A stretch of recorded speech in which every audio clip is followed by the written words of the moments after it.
Hello, जय गुरु जी, संगत जी। संगत जी, गुरु जी के डिवाइन कॉल सत्संग प्लेटफॉर्म में आप सभी गुरु परिवार का हार्दिक स्वागत है।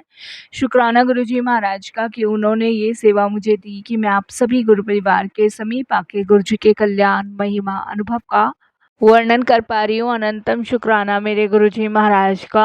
संगत जी, आज का जो सत्संग मैं आपके साथ शेयर कर रही हूँ ब्रिगेडियर अंकल का है और उपेंद्र नाम उनका है। बहुत ही प्यारा ब्लेसिंग फुल सत्संग है।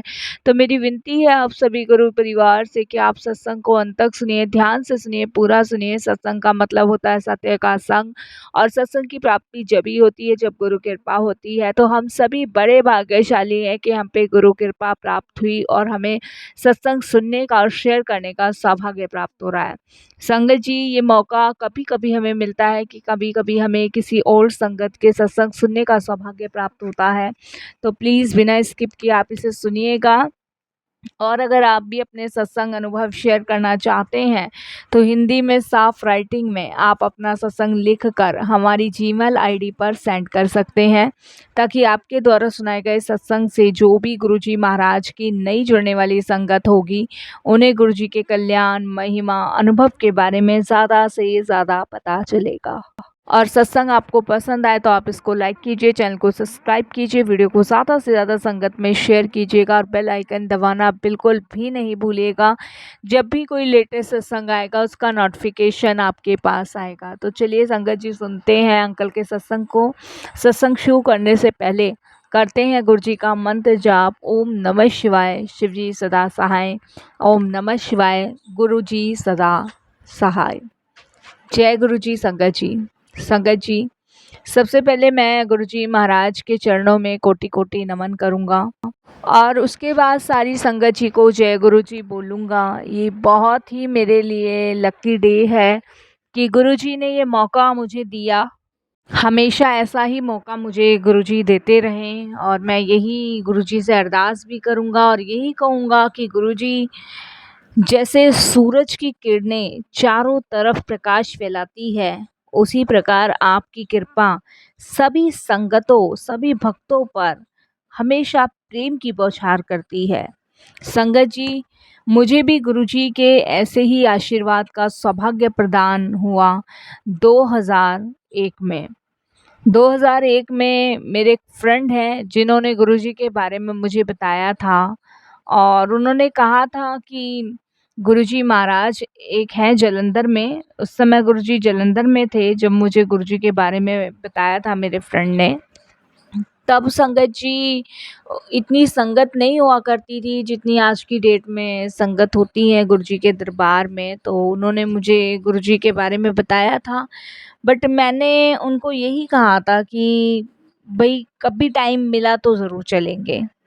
अब संगत जी, ये मुझे नहीं पता था कि वो गुरुजी का बुलावा था, क्योंकि आम तौर पे संगत जी हम किसी बाबा या संत के बारे में सुनते हैं तो ऐसा कहते हैं कि भाई समय मिलेगा तो बिल्कुल उनके दर्शन के लिए चलेंगे, तो वही शब्द मेरे मुंह से निकले। लेकिन मुझे ये नहीं पता था कि गुरुजी का बुलावा उस दिन मेरे लिए है और संगत जी वो इतनी जल्दी आ जाएगा ये भी मुझे नहीं पता था। संगत जी, समय थोड़ा सा बीता। समय बीतने के बाद उसके कुछ समय बाद संगत जी मेरी जो तबीयत थी वो थोड़ी सी ख़राब रहने लगी और तबीयत कभी खांसी जुकाम तो चलो चल जाता था, लेकिन संगत जी मेरा फ़ीवर जो था वो उतरने का नाम नहीं ले रहा था। मेरे चेस्ट में दर्द रहता था और संगत जी मुझे शुगर था। मतलब इतने थोड़े से टाइम में ही मुझे ढेरों सारी बीमारियां होना शुरू हो गई थी। तो ये भी एक बड़ा संगत जी पॉइंट है कि देखिए गुरुजी का जब बुलावा था तब मैंने जाना उचित नहीं समझा और कहा कि फिर जाएंगे। तो शायद उस समय मैं गुरुजी के दर्शन के लिए चला जाता तो आज शायद मैं इतनी सारी बीमारियों को ना झेल रहा होता।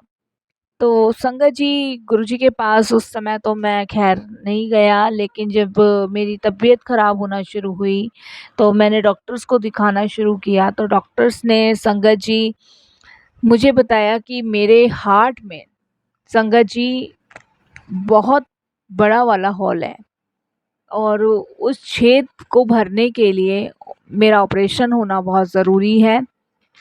और मुझे कभी भी साइलेंट हार्ट अटैक आ सकता है सेकंड बार का। एक बार मुझे पहले आ चुका था, लेकिन संगत जी सेकंड हार्ट अटैक के लिए भी मुझे डॉक्टर्स ने बोल दिया था कि ये साइलेंट कभी भी आ सकता है। संगत जी परेशान तो था, और इसलिए कि एक तो उस समय मैं ड्यूटी पे था और हमारा जो चेकअप होता था वो 6 मंथ में एक बार ज़रूर होता था।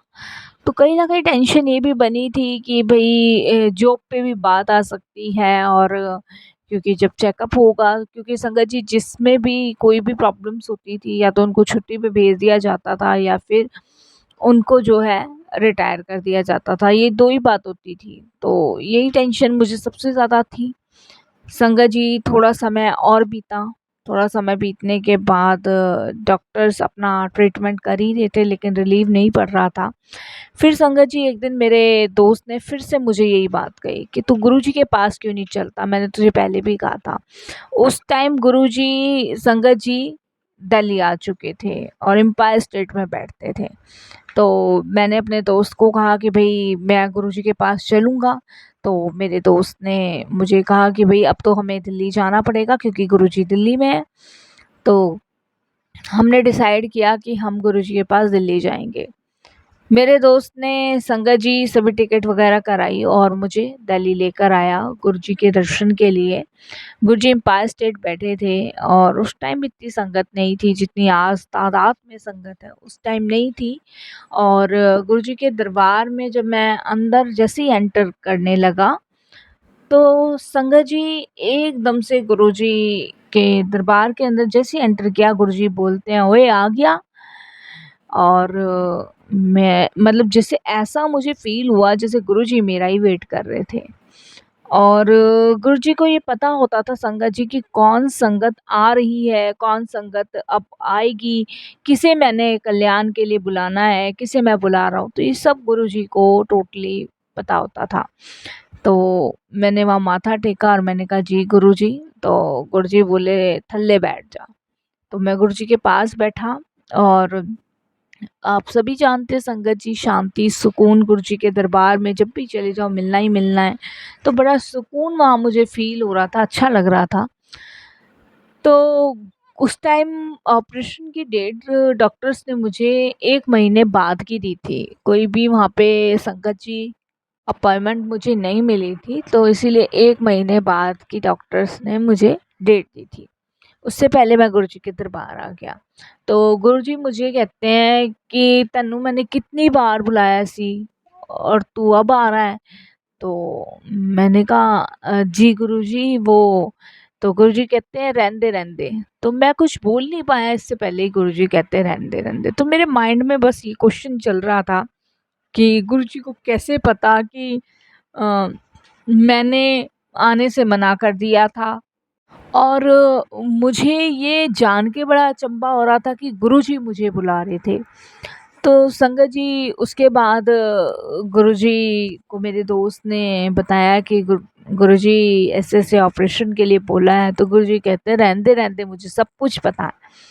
और गुरुजी ने मुझे संगत जी एक लोटा लाने के लिए कहा, और उस लोटे को गुरुजी ने ब्लेस किया और कहते हैं कि जा कल्याण हो गया, इससे नहा और इसे पी। तो वो प्रक्रिया मैंने करनी शुरू करी। और संगत जी उसके बाद आप बिलीव नहीं मानोगे, जब मैं जालंधर गया तो मेरे को कोई प्रॉब्लम नहीं थी। गुरुजी के दरबार में दर्शन करने के बाद मैंने जब वो जल पीना और नहाना शुरू किया, उसके बाद संगत जी मुझे कोई प्रॉब्लम नहीं हुई।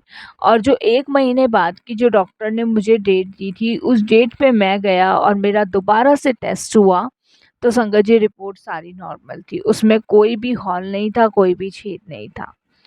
संगत जी ये सोच के मैं बड़ा हैरान हुआ कि ये कैसे पॉसिबल है? कैसे मतलब संभव कैसे हुआ ये?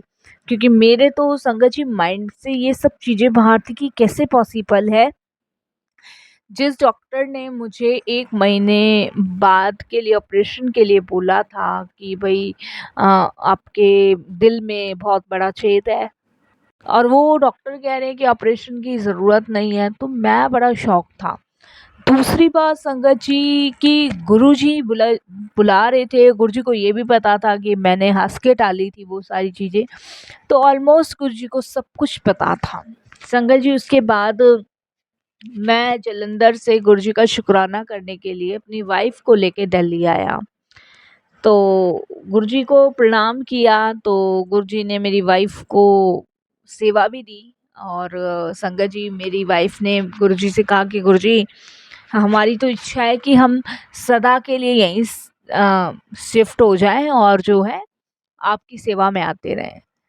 तो देखिए संगत जी मेरी वाइफ़ ने एक छोटी-सी इच्छा माँ गुरुजी के सामने प्रकट की थी, बहुत छोटी-सी। और गुरुजी ने कहा कि आंटी बहुत जल्दी इच्छा पूरी होगी। मुझे याद है गुरुजी ने ये शब्द कहा थे और उसके बाद संगत जी हम जालंधर गए। 1 हफ्ते बाद संगत जी मेरा ट्रांसफ़र दिल्ली हुआ और मेरी पोस्टिंग संगत जी दिल्ली में हो चुकी थी और आप बिलीव नहीं मानोगे कि मैं अपनी फैमिली और दोनों बच्चों के साथ दिल्ली शिफ्ट हुआ। हमें कंटिन्यू गुरुजी की सेवा का सौभाग्य प्राप्त हुआ।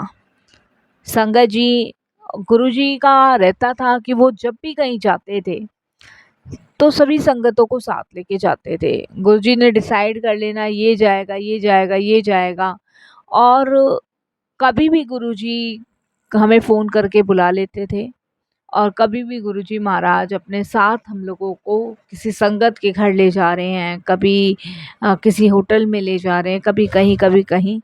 तो गुरुजी इसी तरीके से संगत जी हम लोगों को इतनी ऐश और इतनी मौज कराया करते थे। तो वो समय आज भी याद करते हैं तो आज भी लगता है कि गुरुजी की कृपा में जो जीवन था वो बहुत खुशहाल था। ऐसा नहीं है कि गुरुजी के अब के टाइम में भी जीवन खुशहाल है, लेकिन कहीं न कहीं वो रहता है ना कि उस समय गुरुजी का साथ एक-एक पल बिताया हुआ बड़ा वो याद आता है। बड़ा मतलब जब भी उस समय को याद करते हैं तो आँसू आँखों से झलक जाते हैं। और ऐसा नहीं है कि गुरुजी की कृपा आज भी कम है, गुरुजी की कृपा आज भी अनंत है, आज भी उनकी कृपा बहुत ही है हम सभी पर, हम सभी महसूस भी कर रहे हैं इस चीज़ को। और एक सत्संग और शेयर करता हूँ संगत जी। संगत जी जब हम दिल्ली शिफ्ट हो गए थे तो मेरे गुरुजी महाराज ने मेरी वाइफ़ को एक दिन बोला था कि आंटी एक दिन नीला कपड़ा लेकर आना।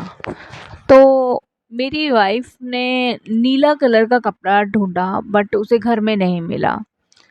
तो उसने मार्केट जाने के लिए संगत जी रिक्शा लिया और मार्केट जैसी वो पहुंची वहाँ से नीला कपड़ा लेके वो गुरुजी के दरबार गई और उसने गुरुजी को भेंट किया वो नीला कपड़ा। तो उस टाइम मेरी वाइफ बहुत खुश थी कि गुरुजी ने कुछ मांगा है, मैं उनको भेंट कर रही हूँ। बट कुछ ही पल में गुरुजी ने वो नीला कपड़ा मेरी आंटी को वापस करके कहा कि एक मुट्ठी इसमें काले चने बांध कर, एक मुट्ठी इसमें चावल बांध के और 7 हल्दी की गांठ बांध के और शनिवार वाले दिन किसी नदी में बहा दियो। संगत जी वो टाइम तो हमें समझ नहीं आया, लेकिन गुरुजी की आज्ञा थी और गुरुजी की आज्ञा है तो वो करनी ही करनी है। हमने वो आज्ञा मानी और जैसे गुरुजी ने कहा मेरी आंटी ने वो किया और उसे करने के बाद संगत जी आप विश्वास नहीं करोगे, हमें नहीं पता था कि इतना बड़ा कष्ट गुरुजी ने हमारा काटा, इतना बड़ा संकट हमारा दूर किया। संगत जी उस टाइम मेरी वाइफ़ को जो था ना बहुत बॉडी में हड़कन रहती थी, थकावट टाइप की रहती थी, वो परेशान रहती थी, बहुत परेशान रहती थी। और हमने डॉक्टर्स को भी दिखाया था तो डॉक्टर्स ने कुछ टेस्ट लिखे थे और जब टेस्ट की रिपोर्ट आई तो डॉक्टर्स ने हमें कहा कि भगवान का शुक्र मनाओ कि आपकी वाइफ़ जो है बाल-बाल बच गई। हमें समझ नहीं आया संगत जी कि डॉक्टर किस बारे में बात कर रहे हैं। डॉक्टर्स ने कहा कि आपकी वाइफ़ के जो लक्षण हैं वो कैंसर के हैं और अभी कैंसर बस थोड़ा-सा ही शरीर में फैला है और दवाइयों के माध्यम से उसे ख़त्म किया जा सकता है।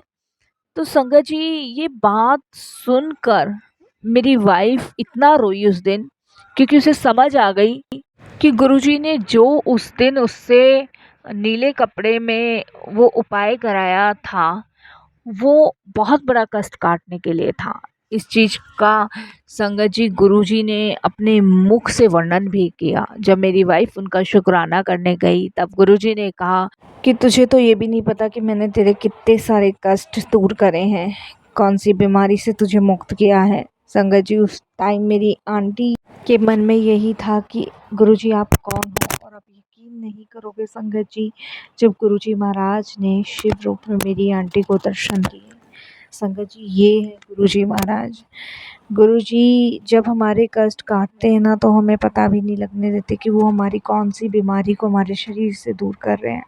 संगत जी, आज भी मैं और मेरी आंटी बिल्कुल स्वस्थ है, गुरुजी की कृपा से।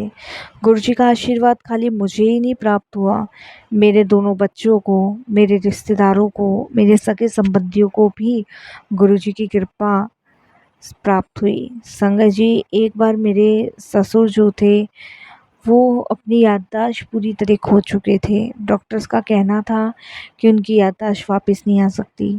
उस टाइम मेरी आंटी जो है गुरुजी के पास गई और उन्होंने गुरुजी से अरदास लगाई। संगत जी, आप विश्वास नहीं मानोगे कि मेरे ससुर खैर अब तो इस दुनिया में नहीं है, लेकिन जहाँ डॉक्टर्स मना कर चुके थे, वहाँ पे संगत जी डॉक्टर भी अचंभित थे कि एकदम याददाश्त कैसे वापस आ जाएगी। क्योंकि संगत जी धीरे धीरे उनकी याददाश्त जो थी वो जाती जा रही थी। लेकिन गुरुजी की कृपा ऐसी है, जो चीज़ संभव नहीं है ना, उसको भी संभव गुरुजी कर देते हैं। ये गुरुजी की मेहर है, ये गुरुजी की कृपा है।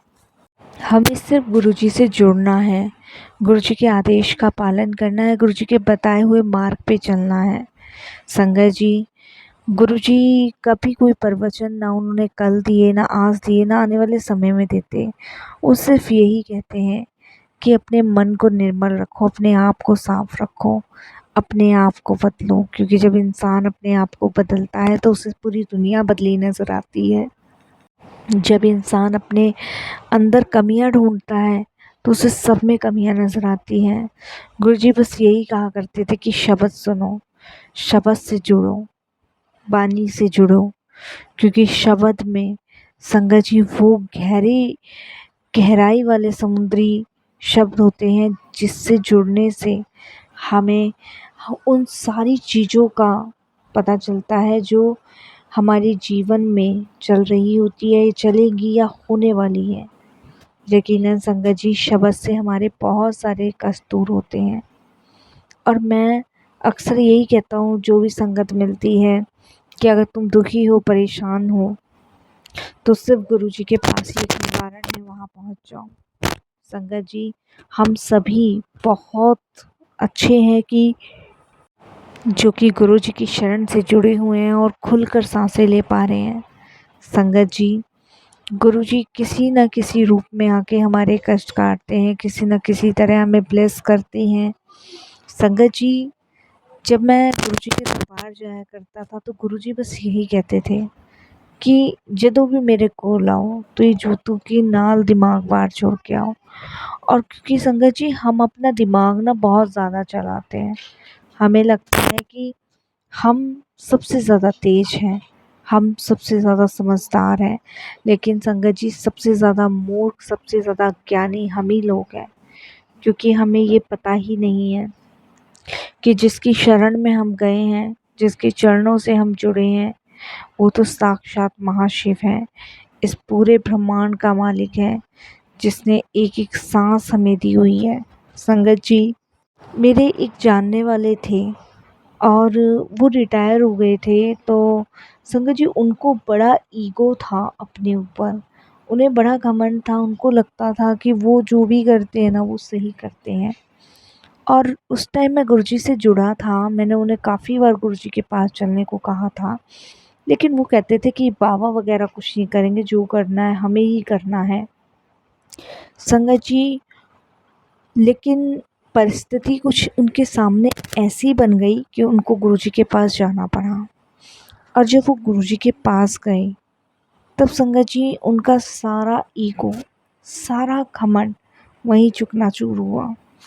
उसका सबसे बड़ा कारण ये था संगत जी कि जब शरीर में कोई भी रोग लग जाता है तो हमारे सोचने समझने की क्षमता भी उसी समय कम होनी शुरू हो जाती है। संगत जी, गुरुजी ने वही चीज़ संगत को समझाई और यही कहा कि हमें कभी भी अपने ऊपर किसी चीज़ का घमंड या मलाल नहीं करना चाहिए, क्योंकि जो भी आज तक हमारे पास है वो सिर्फ भगवान की कृपा से है, उनकी इच्छा से है। नहीं तो हमारी बिल्कुल औकात नहीं है कि हम इन सब चीज़ों को पा भी सकें। मैं तो बस यही कहना चाहूँगा संगत जी कि जदों भी आप भागो, गुरुजी के नाल भागो, गुरुजी के लिए भागो। आप जो है कभी भी संगत जी किसी भौतिक चीज़ों के लिए गुरुजी के पास ना जाओ। जब भी जाओ तो गुरुजी से गुरुजी को मांगो, क्योंकि जब आप गुरुजी से गुरुजी को मांगते हो तब आपके अनेकों कष्ट दूर होते हैं, अनेकों परेशानियां दूर होती हैं। और अगर जब आप किसी पदार्थ के लिए मांगते हो तो वो तो कुछ समय रहकर ही ख़त्म हो जाती है। गुरुजी की कृपा मुझ पे, मेरे बच्चों पे हमेशा बनी ही हुई है, आज भी बनी हुई है। संगत जी, आज भी जब भी मैं एकांत में बैठ के गुरुजी को याद करता हूँ तो आप यकीन नहीं मानोगे, गुरुजी उस हर एक पल का मुझे एहसास कराते हैं और हर एक पल यही बताते हैं कि मैं तुम्हारे साथ हूँ, मैं कहीं नहीं हूँ, मैं सिर्फ तुम लोगों के साथ हूँ। और आज भी गुरुजी की कृपा संगत जी इतनी है कि हम जब भी बड़े मंदिर जाते हैं तो गुरुजी को देखकर हमारी आंखों से आंसू नहीं रुक पाते। अभी कुछ समय पहले का एक सत्संग सुनाता हूँ। मैं गुरुजी को याद कर रहा था और यही अरदास कर रहा था कि गुरुजी आप मुझे अपने दिव्य दर्शन दो। और संगत जी, उसी रात गुरुजी ने मुझे शिव रूप में अपने दर्शन दिए। तो कहते हैं ना कि बहुत छोटी-छोटी इच्छाएं भी गुरुजी पूरी करते हैं। आप कभी भी गुरुजी के दरबार जाइए,